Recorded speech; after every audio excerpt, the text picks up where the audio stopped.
Est-ce que la spiritualité, c'est vraiment du bullshit? Pour répondre à cette question, je suis en compagnie de Mister Dreamax. Comment vas-tu, Mister Dreamax? Yeah, ça va nickel. J'espère que vous allez bien. Alors, moi, je suis de formation ingénieur. Je suis également créateur de contenu dans le développement personnel, mais j'ai toujours été sceptique avec la spiritualité.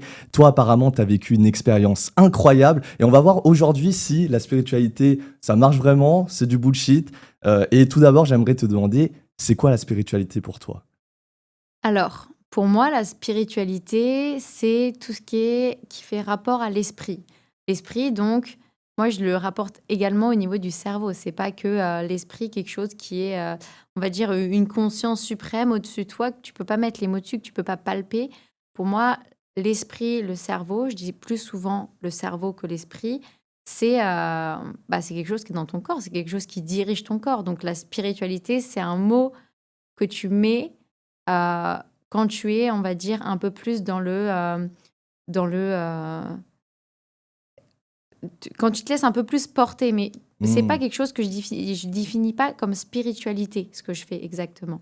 Moi, j'aimerais savoir pourquoi ce serait intéressant de se pencher sur la spiritualité, sachant que voilà, moi, je vis dans mon petit monde, j'ai mon petit confort. Pourquoi je devrais m'intéresser à la spiritualité? Alors déjà, je pense que tu t'intéresses à la spiritualité, mais tu l'appelles dev perso. La Ok. spiritualité, pour moi, c'est le fait d'éveiller sa conscience. Éveiller sa conscience, de se développer personnellement, de développer ses capacités d'analyse chez les autres également, ses capacités d'analyse de soi-même, le fait de ouais, juste le fait de s'éveiller soi-même et de prendre conscience qu'on n'est pas simplement des êtres humains qui sommes dans un monde hyper matériel. Hmm. Tu vois, si je suis là aujourd'hui, c'est parce que on s'est contacté sur Instagram et tu m'as dit que tu as vécu une expérience incroyable. Même moi, j'y crois pas, mais il faudra que tu m'expliques ça. C'est que tu as réussi à guérir d'un cancer par la pensée. Tu pourrais m'expliquer un petit peu ton histoire, alors pour que ceux qui savent pas, Juliette, 23 ans, vas-y, Ouais. raconte-moi un petit peu. J'ai envie de savoir comment c'est possible et comment tu as réussi. Donc pour clarifier les choses, moi j'ai pas guéri d'un cancer spécifiquement par l'esprit, j'ai guéri je suis en fin de guérison d'une maladie chronique par la force du coup de mon cerveau, de mon esprit, par la reprogrammation neuronale, parce que c'est ce que j'appelle la reprogrammation neuronale, spiritualité, tout ce que tu veux, mais pour moi c'est juste la reprogrammation neuronale. Euh, En 2022, je suis tombée malade d'un cancer. J'ai été diagnostiquée d'un lymphome de Hodgkin. Un lymphome de Hodgkin, c'est un cancer du système lymphatique. Et donc, j'ai commencé à développer des ganglions au-dessus de mes poumons qui étaient invisibles jusqu'à temps qu'ils deviennent palpables au niveau de mes clavicules. Et donc, les examens se sont enchaînés. J'ai passé des échographies parce que je commençais à m'inquiéter. Il n'y avait rien sur les prises de sang. C'est quelque chose qui est invisible aux prises de sang, ce que j'avais. Enfin, on ne le voyait pas. Ensuite, j'ai passé des scanners, une biopsie. Et donc là, ils ont confirmé que j'avais un lymphome de Hodgkin. Et donc, c'est enchaîné 6 mois de chimiothérapie. Tous les mercredis, tous les 15 jours, j'avais des séances de chimiothérapie où j'étais alitée pendant 3 heures, pendant 6 heures, une bonne demi-journée quand même. Et je recevais mes chimiothérapies. Et puis toutes les 2 semaines, j'y retournais. Et puis en fait, mon corps s'est affaibli au fur et à mesure, ce qui est logique parce que déjà, on t'injecte des médicaments pour un peu euh, aider tes défenses immunitaires car elles sont immunosupprimées par les médicaments. Et donc, j'ai vraiment été très, très affaiblie. D'autant plus que j'ai continué mes études de médecine. Donc, j'étais en 2e année d'études de médecine en même temps. Et ayant un état d'esprit de combattante, j'alliais le sport, la musculation, plus la médecine, les études de médecine, plus les chimiothérapies. Et tout ça, mentalement, j'allais pas très bien, quoi, déjà. Euh, de par ma première année de médecine qui a été très, très, très traumatisante dans mon cas. Et ensuite, j'ai, au fur et à mesure des mois, développé un syndrome de fatigue chronique. Arrivé en 3e année de médecine, ça s'est vraiment empiré. Et à un point où je pouvais même plus fonctionner. Je dormais plus que 2 heures par nuit. Je ressentais une paralysie de mon corps, en fait, quand je me réveillais le matin, si je dormais. Tous ces symptômes, tu les as développés à cause de tes études, parce que les études de médecine, je sais, voilà, ça y va. Moi, je fais prépa ingénieur, ça y va également. C'était quoi? C'était à cause du stress ou tu avais des prédispositions génétiques à cette maladie? Je pense que ça a été vraiment une accumulation de stress parce que Ok. si je reprends l'histoire du début, en- on a eu la période du Covid en 2020. Ouais, 2020, exact. période du Covid. Moi, Ouais. j'étais en terminale, j'avais passé mon bac. Et là, je me suis beaucoup renfermée sur moi-même, j'ai développé des troubles alimentaires. Et ce qui fait que j'ai beaucoup, beaucoup stressé mon corps et mon esprit. J'étais pas bien mentalement, donc forcément, ça se répercutait sur mon corps. Je faisais énormément de sport. Je voulais perdre du poids, mais je mangeais quand même. Mais je faisais juste trop de sport pour un mode de vie sain. Hmm. Et j'étais trop happée par ça, quoi. Et ça m'a vraiment, on va dire, bouffée à ce moment-là. D'autant plus que j'ai enchaîné sur l'année de médecine en Hmm. essayant moi-même de me remettre mentalement de ça. Et j'ai commencé à développer juste des symptômes du cancer au début. Donc, c'était des sueurs nocturnes. Je me levais la nuit pour changer mes vêtements parce que j'étais trempée comme si j'avais pris une douche, des cheveux jusqu'aux pieds, quoi. Et je dormais plus dans mon lit. Je redormais sur des nouveaux draps et ce, toutes les nuits. C'est juste impossible. Et je pensais que c'était vraiment le stress, quoi. Ah ouais, donc t'as trop tiré sur la corde. Ensuite, ton corps, il te l'a fait comprendre. Et du coup, t'as pris des médicaments. Ça a marché, ça a pas marché? Donc, pour le cancer, j'ai eu des chimiothérapies. Ok. Pour le syndrome de fatigue chronique, en 3e année de médecine, j'ai eu des hospitalisations parce que je ne savais pas ce qui m'arrivait. Je faisais des malaises, je voyais plus rien, j'oubliais tous mes cours, j'arrivais plus à retenir. J'avais des palpitations cardiaques, mon cœur qui montait à 145, au repos, allongé. Des jours où je pouvais même plus me lever. Je me rappelle un jour où mon père était venu, venu dans mon appartement, tellement je pouvais plus me lever. Je longeais les murs pour essayer de marcher. Je pouvais pas me faire à manger ni rien. T'avais plein de symptômes comme ça. C'était soit de l'hypersomnie, soit de l'insomnie. Donc, je pouvais dormir 14 heures par nuit. Des fois, je dormais juste 2 heures. Et quand je me réveillais, je me sentais paralysée. Je me disais, mais comment ça se fait? J'ai l'impression que je suis enfermée dans mon corps, que j'arrive plus à ouvrir les yeux, que je vais mourir, quoi, clairement. Et en fait, ce qui m'a fait très, très peur, parce que le cancer, certes, c'est compliqué, mais tu as des chimios. Et tu te dis, OK, enfin, moi, dans ma tête, c'était OK. Donc, dans 6 mois, je suis guérie. Je me suis jamais dit, je vais mourir de mon cancer. Hmm. Je pensais juste à mes cheveux à ce moment-là. Je me Ouais. rappelle, quand j'ai perdu mes cheveux, c'était au début. T'as perdu des cheveux à ouais. cause de la chimio? Ouais, j'ai perdu mes cheveux Ok. aussi. Ah ouais, j'imagine, ça n'a pas dû être facile. Donc, si je comprends bien, tu as eu la phase de cancer. En plus, tu as eu une maladie derrière Oui. qui t'a bien achevé. Et alors, sur ta chaîne, tu parles beaucoup de manifestations conscientes. Est-ce que c'est quelque chose que tu as développé à ce moment-là pour guérir de cette fatigue chronique ou est-ce que c'est venu après? Ouais, ça a été le point de départ. Je pense que j'aurais jamais découvert ça, ou en tout cas, je l'aurais découvert, mais j'aurais jamais prêté attention à ça si j'étais pas dans une période ultra compliquée de ma vie où il y avait aucune autre solution. J'ai essayé acupuncture, j'ai essayé complément alimentaire, j'ai essayé hypnothérapie, j'ai essayé des diètes. Donc pendant 3 mois, je mangeais que des fruits et des légumes, pas de gras, pas de céréales, vraiment que des fruits et des légumes. Des fois, c'était des semaines entières crues. J'ai essayé des diètes kétogènes. Mais rien ne marchait. Non, il n'y avait rien qui marchait. Les médecins, ils me disaient, mais Et on savait c'était quoi ta maladie ouais. exactement ou c'était juste de la fatigue comme ça Non, permanente? en fait, j'ai été hospitalisée. Et donc, les médecins m'ont fait des prises de sang, rien. IRM cérébrale, rien. Ils voulaient me faire une ponction lombaire, mais ils se sont dit, mais non, en fait, c'est pas en faveur d'une ponction lombaire. Ils m'ont dit, mais on sait pas quoi faire pour toi, quoi. On voit bien que tu es très mal. Je les ai regardés dans les yeux, j'ai dit, mais je ne fais pas une dépression.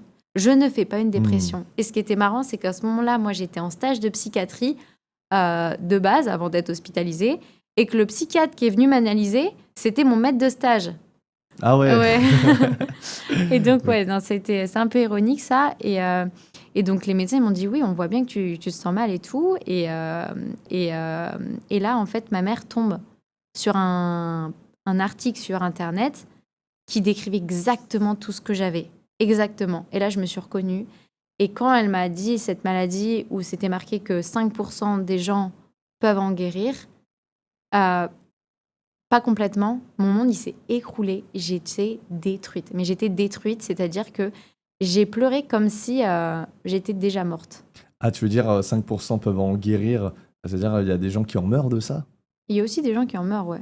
Ah ouais, ok. Ouais, ouais. Soit tu en meurs ou soit tu l'as toute ta vie, cette fatigue chronique, c'est ça? Selon Internet, selon les statistiques qui Ok, sont répertoriées par les hôpitaux. ok, donc très peu de chances d'en guérir, quoi. C'est ça, très peu de Ok. chances d'en guérir. Et du coup, c'était quoi ton déclic? Et t'as testé plein de choses.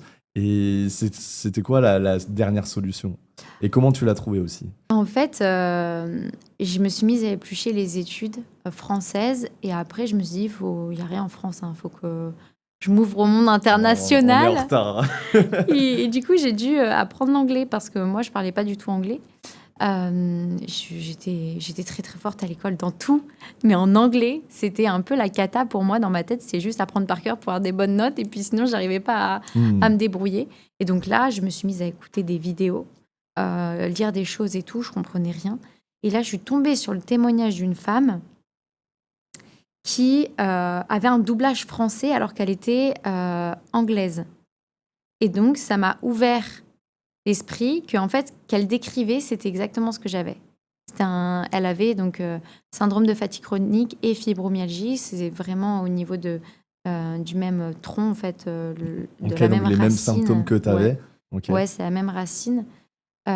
Et en fait, ça m'a ouvert, l'algorithme YouTube m'a ouvert à plein d'autres chaînes sur ce sujet, le syndrome de Ah, ok, fatigue donc chronique. c'était connu en fait, c'est pas une maladie rare, En etc. fait, c'est une maladie qui est pas médiatisée parce qu'il n'y a pas de solution médicamenteuse D'accord.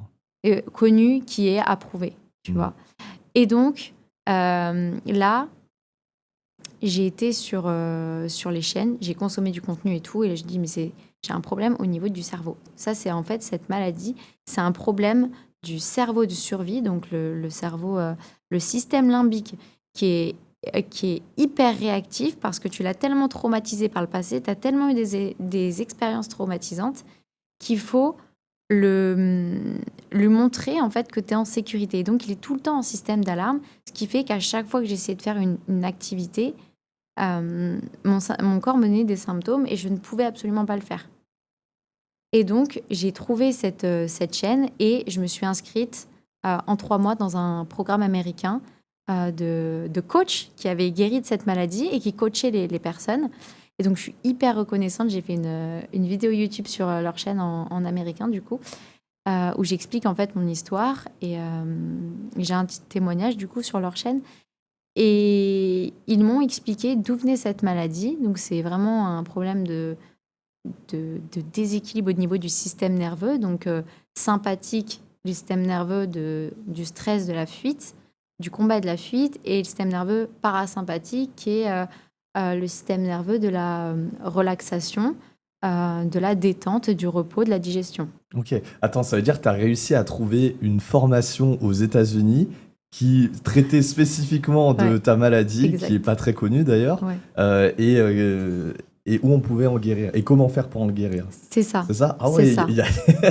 Ah, j'adore parce qu'aux États-Unis, tu as des formations vraiment sur tout. Ouais. Donc, En, ok, donc. en fait, il y en a partout dans le monde, mais il n'y en a juste pas en France. Ah, juste pas en France. Non, non. Ok, et dans cette formation, justement, ils te disaient quoi exactement pour guérir de cette maladie? En fait, c'est là où après je l'ai allié à la manifestation consciente. Ils nous ont expliqué qu'il fallait montrer à ton corps que tu étais en sécurité. Ok, attends juste 2 secondes. Pour ceux qui savent pas, c'est quoi la manifestation consciente? La manifestation consciente, c'est incarner la personne que tu veux être et qui atteint ses objectifs. Ok, par exemple, si je veux devenir multimillionnaire, j'agis comme un multimillionnaire et dans ma tête, je suis déjà un multimillionnaire. Ouais, C'est ça, même si dans les faits, c'est pas encore le c'est cas. ça. C'est surtout Ok, dans ton attitude, parce que tu vas dire, tu vas pas non plus dépenser des 100 et des 1000 si tu n'as pas des 100 et des 1000 à dépenser. Mais dans ta tête, tu as les pensées d'un millionnaire. D'accord, je vois. Ok, Tu vois? c'est vraiment incarner et agir comme C'est si on ça. était déjà cette C'est personne. ça, et mettre les actions en place pour. Ok, du coup, tu fais de la manifestation consciente sur ta maladie. Donc, comment c'est ton Mmh. état d'esprit? Dans ta tête, tu te dis, là, je suis déjà guéri, là, je suis en bonne santé, c'est ça? Ouais, en gros, déjà, c'était, heu, mes coachs m'ont enseigné que je devais absolument être OK avec ce qui m'arrivait, et donc peu importe si je réentraînais, le processus, c'est: «OK, aujourd'hui, tu fais 10 de plus que tes capacités actuelles». Donc moi, quand j'étais alitée et je pouvais plus parler, et que je pouvais plus regarder mon téléphone, c'était: «OK, là, tu vas parler un peu à tes parents, ou alors tu vas marcher, quelques minutes, tu vois? Ou 1 minute, ou alors tu vas juste atteindre ton jardin et revenir», sachant que c'était à, 20 mètres. Et le lendemain, parce que moi, les symptômes frappaient surtout le lendemain, des fois après, mais surtout le lendemain, je me retrouve, vraiment pire, paralysée encore plus que j'étais le jour même, et là, je dois être OK avec ce qui m'arrive. Je suis en mode: tout va bien, je suis normale, il y a rien qui m'arrive, je dis à mon corps tout le temps: I'm safe», et c'est vraiment, je suis en sécurité, quoi. Et ensuite, j'ai découvert en plus la manifestation consciente, qui du coup s'allie à cette reprogrammation cérébrale. Parce que là, je reprogramme mon corps vers la guérison, comme quoi, bah non, en fait, je suis normale, il n'y a rien qui me pose problème. Mon corps comprend que je suis en sécurité, donc mon système nerveux, qui est de survie, me laisse faire plus de choses, parce qu'il dit: ah, si elle n'est pas inquiète pour ses symptômes, et que du coup, je ne renvoie pas un signal de stress à mon cerveau, il va arrêter de m'envoyer autant de symptômes pour avoir marché 20 mètres. Et donc, il va me dire: OK, on te laisse faire plus. Et là, c'est un autre test. Tu es reparalysé, tu réponds bien aux symptômes, tu réagis bien.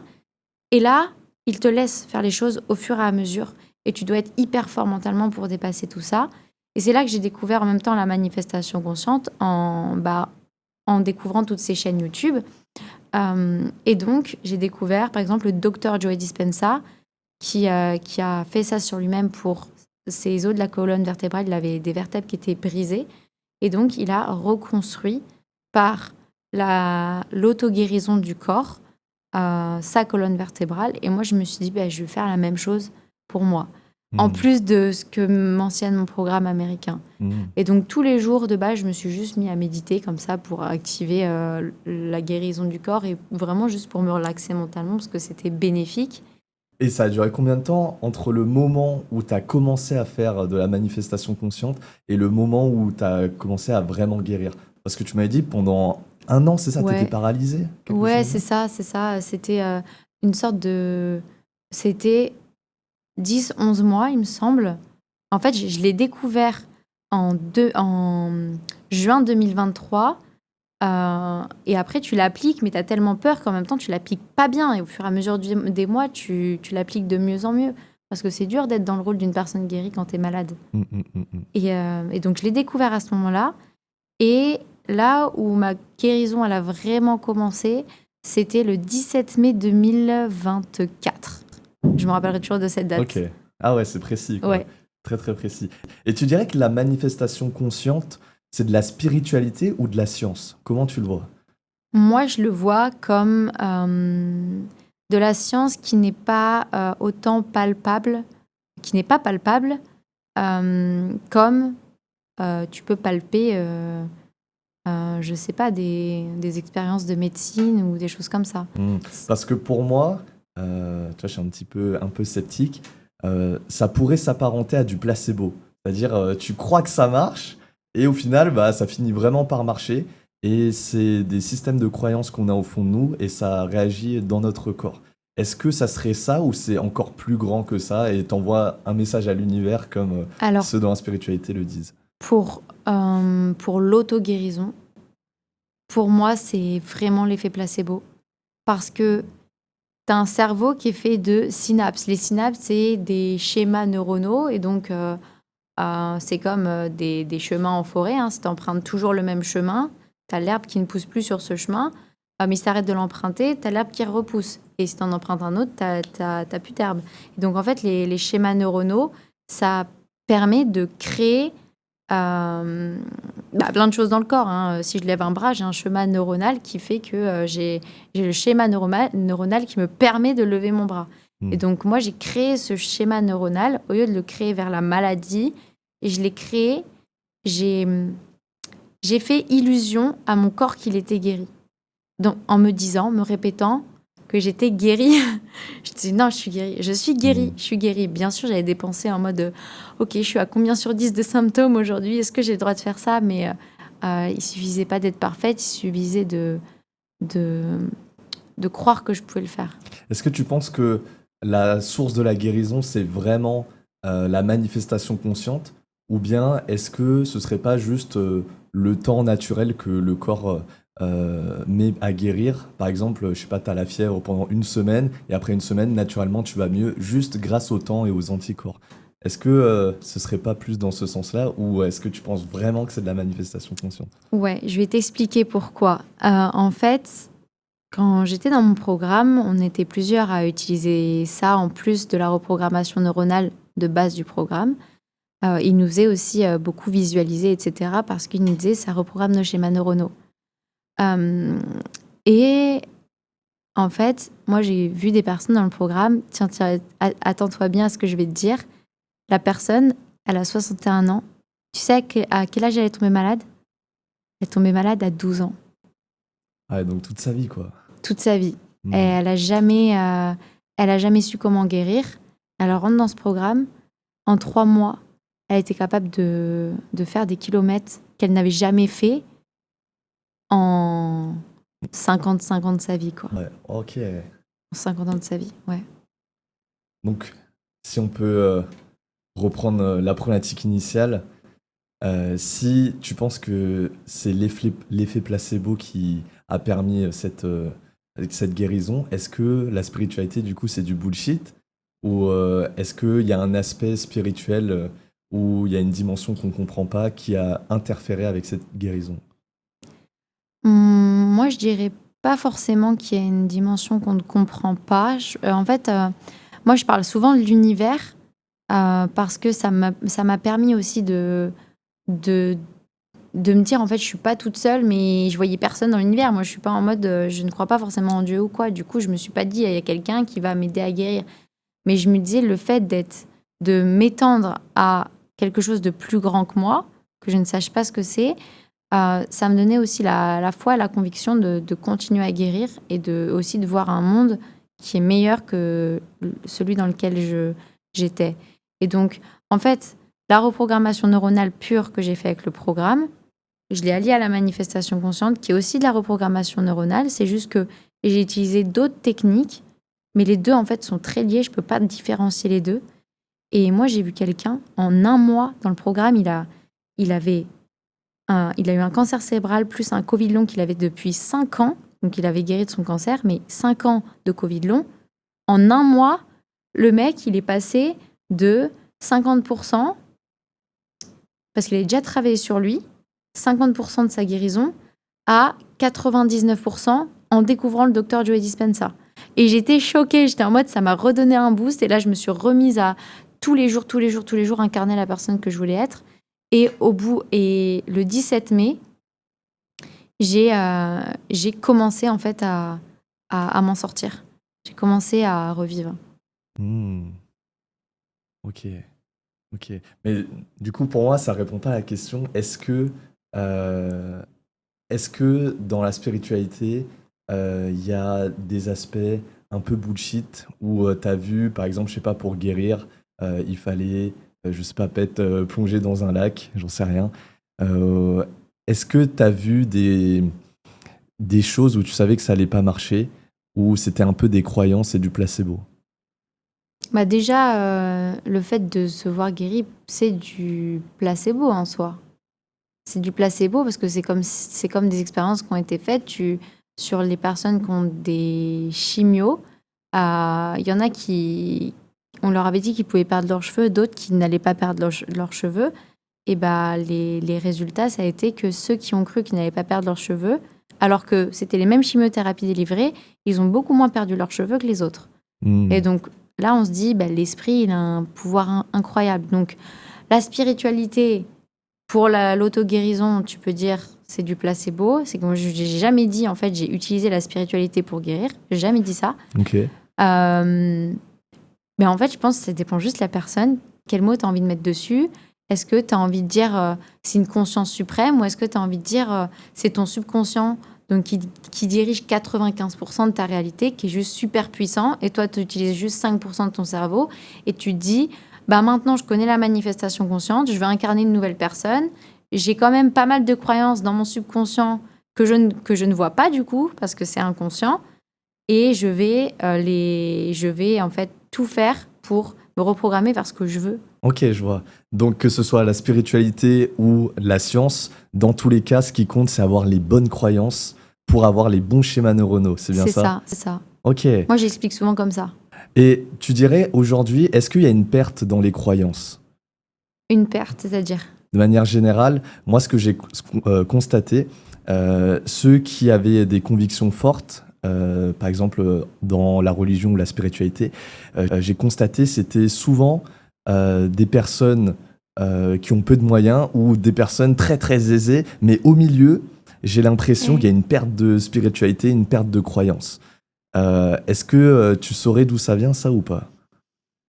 Je ne sais pas exactement d'où ça vient, mais si j'analyse la situation là maintenant, je dirais que les personnes qui ont peu de moyens, elles n'ont rien auquel se raccrocher, enfin elles n'ont pas grand-chose auquel se raccrocher, et donc se raccrocher à une source externe pour elles, que ce soit en Dieu ou quelque chose d'autre, ça leur permet de mieux vivre quand elles sont dans la misère et qu'elles ne sont pas heureuses, et du coup d'être heureux sans avoir besoin de matériel. Et donc de vivre dans le bonheur et de voir en fait que le matériel, dans une certaine mesure, fait le bonheur, mais tu peux cultiver ta joie, ton bonheur sans matériel aussi.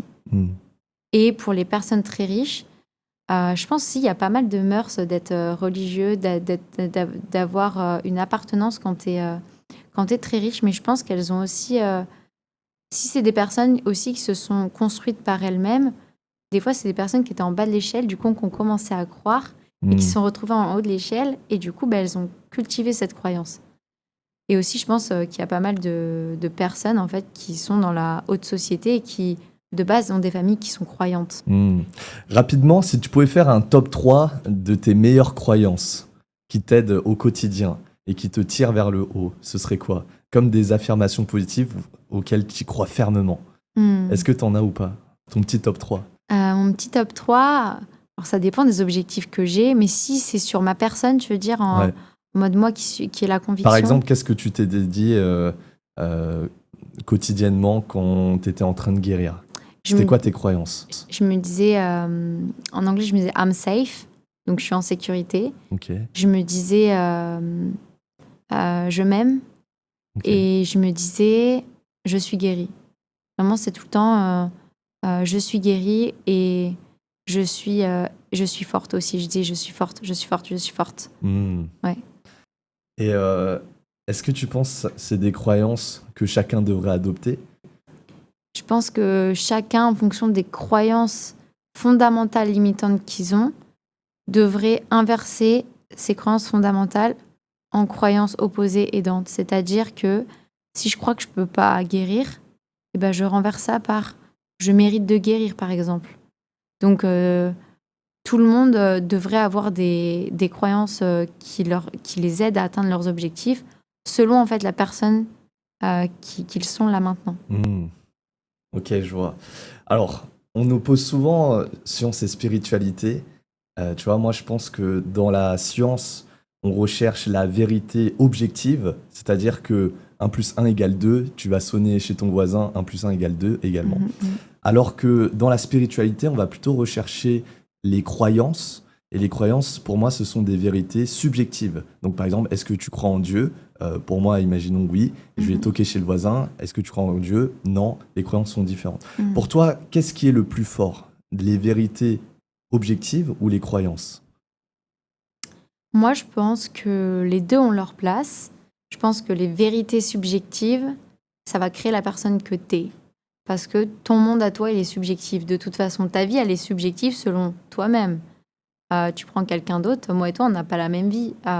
J'ai pas la même vie que quelqu'un que je croise dans la rue. Donc, déjà, toi-même, tu es subjectif, tu vois. Mhm. Donc, je pense que tu as des croyances qui vont être objectives, mais le plus important, c'est de cultiver ces croyances subjectives. Et donc, c'est toi qui les changes. Du coup, tu peux les changer si c'est subjectif, c'est selon toi. Hmm. Je fais un petit tour aussi sur ta chaîne. J'ai vu que tu parlais aussi de subliminal et de personnes spécifiques. Mhm. C'est quoi un petit peu ces deux termes? Parce que c'est des termes que moi je connaissais pas du tout Ouais. avant. Est-ce que tu peux nous en dire plus? Et est-ce que toi, tu as réussi à manifester d'autres choses dans ta vie que simplement la guérison? Mhm. Alors, les subliminaux, ce sont des musiques ou des fonds de pluie ou ce que tu veux, où il y a des affirmations qui sont à un niveau très bas et qui ne sont pas perçues par le cerveau conscient. Mais quand tu t'endors avec ou tu te reposes avec, même dans la vie, il y a toujours des subliminaux que tu ne perçois pas du coup, euh, ton cerveau subconscient, du coup, va percevoir, parce que c'est un radar, notre cerveau subconscient, va percevoir ces affirmations et enfin les entendre. Et donc, le fait que ça ne passe pas par le cerveau conscient, ça fait qu'il n'y a pas de barrière mentale au fait d'accepter des nouvelles croyances. Et donc, par la répétition, parce que le subconscient se reprogramme en partie aussi par la répétition de l'écoute d'un subliminal, tu peux reprogrammer ton subconscient. Ok. J'ai vu, il y avait des subliminaux d'argent et d'amour, c'est ça? Ouais, donc le subliminal argent, tu peux l'écouter quand tu vas dormir ou quand tu te reposes. Souvent, c'est là où ton Ou subconscient quand est tu sourd. travailles pour faire de l'argent, tu mets ça en deep work, ça marche ou pas? Ça marche moins bien parce que si tu utilises ton cerveau, Hmm. à ce moment-là, il va être actif.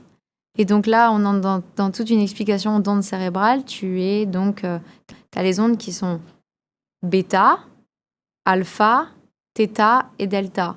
Les ondes bêta, c'est les ondes où tu vas du coup être dans le système nerveux sympathique, tu vas travailler, tu vas être en mouvement, tu vas parler. Hmm. Là, toi, tu m'écoutes en onde alpha, tu es passif.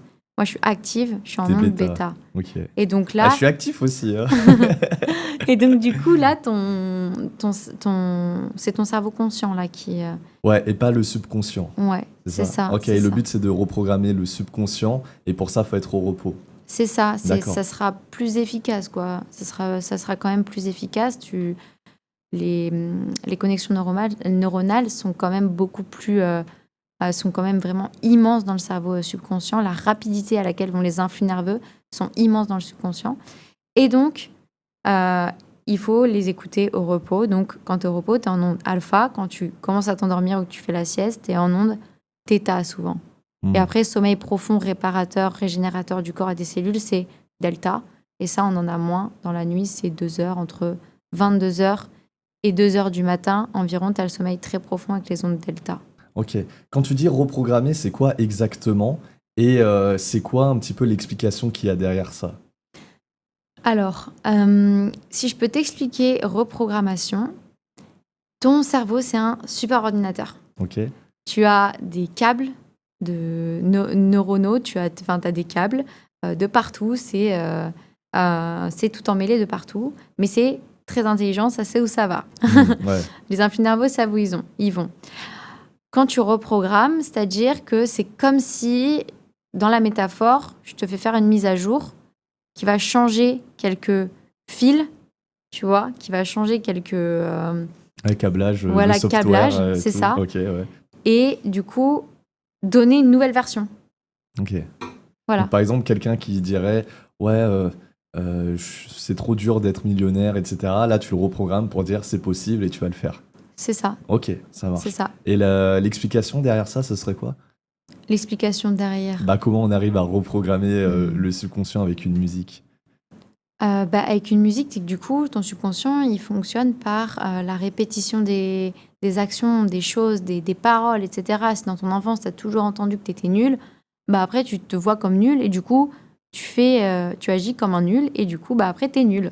C'est-à-dire que dans les subliminaux, il y a quand même des paroles, mais très très basses, c'est ça? On les entend pas C'est ça. consciemment, mais Ou alors, si tu inconsciemment, montes beaucoup le son, tu peux les entendre. Ah, d'accord, ok. Ça dépend, il y en a qui, c'est pas du tout audible.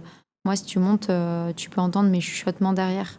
Ok. Et puis même, j'écris les... Ah, c'est toi qui l'as fait? Ouais, Ah, trop bien, oui, c'est trop moi qui l'ai stylé. fait. Tu mets les affirmations dans la description pour que les gens ils voient si ça leur correspond ou pas, tu vois, parce qu'en fonction des personnes, ils vont être plus attirés par un truc un peu plus, on va dire, poétique comme affirmation. Et Euh, d'autres un peu plus matérialistes, en fait, ça c'est dépend ça, les ouais, affirmations. c'est ça. D'accord, je comprends très bien. Euh, Là, on arrive sur la fin du podcast. Je voulais savoir, toi, tu as réussi à manifester ta guérison. Est-ce que tu as réussi à manifester autre chose? J'avais vu que tu parlais de personnes spécifiques. Mhm. C'est quoi exactement? Est-ce que tu peux m'en dire un peu plus? Alors, moi, j'utilise le terme personne spécifique, qui n'est pas un terme que j'aime énormément, mais un terme que toutes les personnes qui sont dans la manifestation consciente, donc c'est-à-dire qui recherchent attirer l'amour, ils parlent tout souvent de personnes spécifiques. Comme si c'était l'amour de sa vie, quoi. Ouais, c'est ça, c'est ça. Ok. Et puis, c'est aussi pour, je pense, que c'est une désignation qui a été répandue, donc j'ai marqué ça pour les gens, ils sachent à qui je m'adresse. Ok, tu donc vois. c'est le jargon dans la niche de la Ouais, c'est ça, manifestation. c'est ça. Et moi, j'étais en mode, au début, c'est quoi SP? J'étais en mode... Ok. Est-ce que donc ça j'ai bien compris, personne spécifique, Ouais. c'est comme C'est en l'amour gros de ta vie. l'amour de ta C'est vie. ça. Après, bon ça c'est un autre débat. Est-ce qu'il y a qu'un seul amour dans ta vie? Je sais Ouais. pas, je sais pas. Est-ce que toi tu verrais la niche de la manifestation, donc c'est la niche auquel tu te positionnes, est-ce que tu la verrais comme une niche dans la spiritualité ou c'est une niche totalement à part qui a son propre univers? Si je dois être vraiment tranchée, ça va être compliqué dessus. Ça dépend de toi. Parce qu'il y a des personnes, ils sont à fond sur la manifestation consciente, mais à fond dans c'est Dieu, c'est God, c'est tout ce que tu veux. Et moi, je suis pas comme ça. Je suis en mode ah bah c'est moi ou alors c'est l'univers, mais pas en mode il y a quelqu'un au-dessus. Ok, donc au sein de la même niche de la manifestation, il y a quand même des débats sur comment la manifestation fonctionne. Il y en aura qui diraient c'est plutôt un processus interne, il y en aura qui diraient plutôt c'est un processus externe. Toi, c'est comment tu te positionnes? C'est plutôt à l'intérieur de ce que j'ai compris?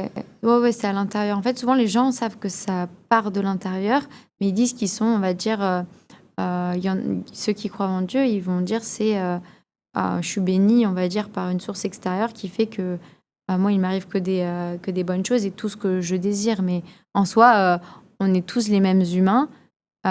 Peut-être que du coup, ces personnes-là vont croire que tout le monde est béni par Dieu. Enfin, tous ceux qui font de la manifestation consciente sont bénis par Dieu. Et ceux qui sont plus, on va dire, côté un peu plus scientifique à ce niveau-là, vont être plus en mode c'est moi qui reprogramme mon monde, mon subconscient, qui crée ma réalité en changeant mes schémas neuronaux, etc. Dernière petite question. Après, je pense là, on aura fait un petit peu le tour.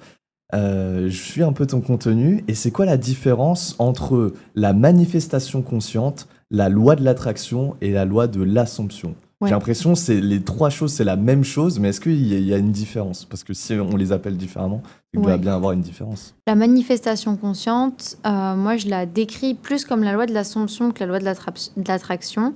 Mais en fait, pour moi, tout ça, c'est un tout. Ça va un peu ensemble. C'est-à-dire que la loi de l'assomption, c'est le fait de savoir que tu as déjà ce que tu veux. Ok, donc loi de l'assomption et manifestation consciente, c'est la même chose. Pour moi, ouais, c'est la même chose. Ok. Manifestation consciente, ça veut juste dire tu crées dans ta réalité consciemment ce que tu veux. C'est-à-dire, et puis inconsciemment. Ok. Parce que tu sais ce que tu veux mettre dans ton subconscient et ce que tu es en train de mettre. Loi de l'assomption, c'est t'incarnes la personne que tu veux être, tu as les pensées de la personne que tu veux, tu es dans l'acceptation de ces nouvelles croyances. Et la loi de l'attraction, il y en a beaucoup qui disent qu'il faut tout le temps ressentir des émotions immenses pour pouvoir attirer ce que tu veux. Alors moi, je suis d'accord que les émotions, ça joue un énorme rôle parce que les jours où je suis très, très, très contente, mes symptômes, ils disparaissent complètement. Ok. Et donc, je sais que ça a un effet sur la physiologie et que ça a un effet sur les manifestations. Mon frère, il a manifesté notre compte Instagram qui passe de 120 à 12 000 abonnés. Et en une semaine, en seulement une semaine. Donc ça, c'était très, très fort. Et c'est le moment où il découvrait juste, on va dire, c'est le fait d'entrer aussi dans les émotions. Mais ça ne veut pas dire que si tu ne ressens pas les émotions, tu ne peux même pas manifester. Donc, il y en a dans la loi de l'attraction, ils sont tellement, on va dire, accrochés aux émotions qui se découragent parce qu'ils se disent « moi, j'arrive pas à être tout le temps dans la gratitude ». Et donc, du coup, ils laissent tomber et ils disent que c'est simplement du bullshit. Ok, Tu je vois. vois. Donc en fait, dans la loi de l'attraction, ça serait de la manifestation consciente plus des émotions. Et ça serait, entre guillemets, plus fort. C'est ça, mais ce serait tout le temps des émotions et tu aurais l'impression, en fait, les gens ont l'impression qu'ils peuvent pas manifester s'ils n'ont pas les émotions. Ah, et ça, c'est une croyance limitante selon toi? Ouais. Ok. Bah ouais, parce que est-ce qu'un être humain, il est tout le temps dans les émotions positives?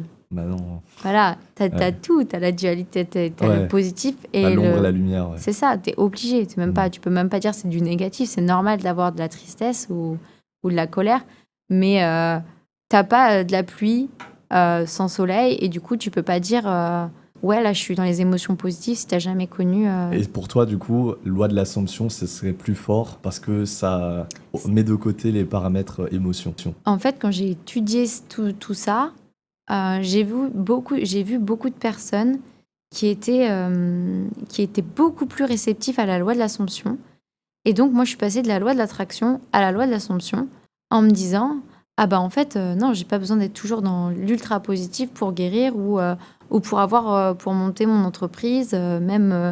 Là, ça, c'est quelque chose que j'ai manifesté Ouais. aujourd'hui. Et juste rapidement, ça sort d'où la loi de l'assomption? Parce que je l'avais jamais entendu avant. Alors, c'est Neville Goddard. Je sais pas si tu connais. Ça me dit rien. C'est un homme qui a écrit un livre. Il me semble que son livre s'appelle Feeling is the Secret. Ok. Et donc, il explique, donc feeling, ça veut dire sentiment. Et les gens sont en mode, mais oui, il dit qu'il faut les émotions. Ouais. En fait, que tu t'aperçois dans son livre qui dit qu'il faut vraiment juste incarner la personne que tu veux être. Et du coup, tu l'es déjà. Et j'avais vu que tu dois être dans l'acceptation de cette nouvelle croyance et pas être tout le temps dans la lutte parce que c'est à ce moment-là que tu peux pas le reprogrammer, mais être tout le temps dans l'excitation, c'est pas la peine non plus. Ok, je vois. Et aujourd'hui, qui tu souhaites incarner? C'est quoi ta mission? En quelques mots.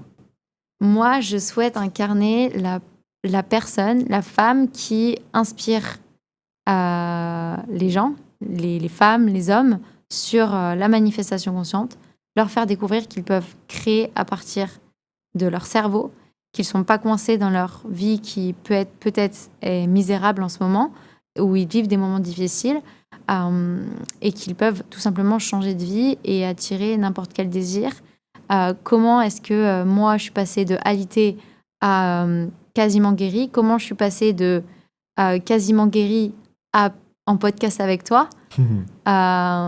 Et sur mon vision board, en janvier, j'avais pas les capacités de regarder 1h30 mon ordinateur parce que j'ai toujours assez basse dans la guérison. Je me suis dit, je me lance dans l'entrepreneuriat, je veux incarner la personne que je serai, que je veux être. Je ferai avec. Si je peux pas et les jours où je peux pas, je peux pas. Sur mon vision board, il y a des podcasts. Je réalise samedi dernier un podcast avec le même fond que ce qu'il y a dans mon vision board. Et il y avait tout qui me ralliait à toi aujourd'hui. J'avais tellement de coïncidences qui me parlaient de toi. Et finalement, tu réponds à ma story, tu me proposes un podcast et une journée. Et en fait, tout ça, c'est juste impossible que ça arrive. Si je l'ai imaginé avant, c'est juste impossible que ce soit une coïncidence. Il y a eu trop de choses depuis, en fait. Si on est là aujourd'hui, c'est parce que tu l'as manifesté. Exact. Incroyable. Je te remercie, Juliette, pour cette invitation. Et pour résumer, est-ce que la spiritualité, c'est du bullshit? La réponse, c'est peu importe ce que vous pensez. Et mettez d'ailleurs dans les commentaires vos réponses. J'irai jeter un coup d'œil. Mais ce qui compte, finalement, ce sont les croyances. Qu'est-ce que tu crois et comment tu te perçois? Merci, Juliette. Merci, Cyril, pour ta petite interview et puis d'avoir partagé aux autres, en fait, ce qui est... fait découvrir aux autres ce qu'est la manifestation consciente dans une approche un peu plus... un peu moins wou-wou et moins spirituelle. Ouais. Gratitude.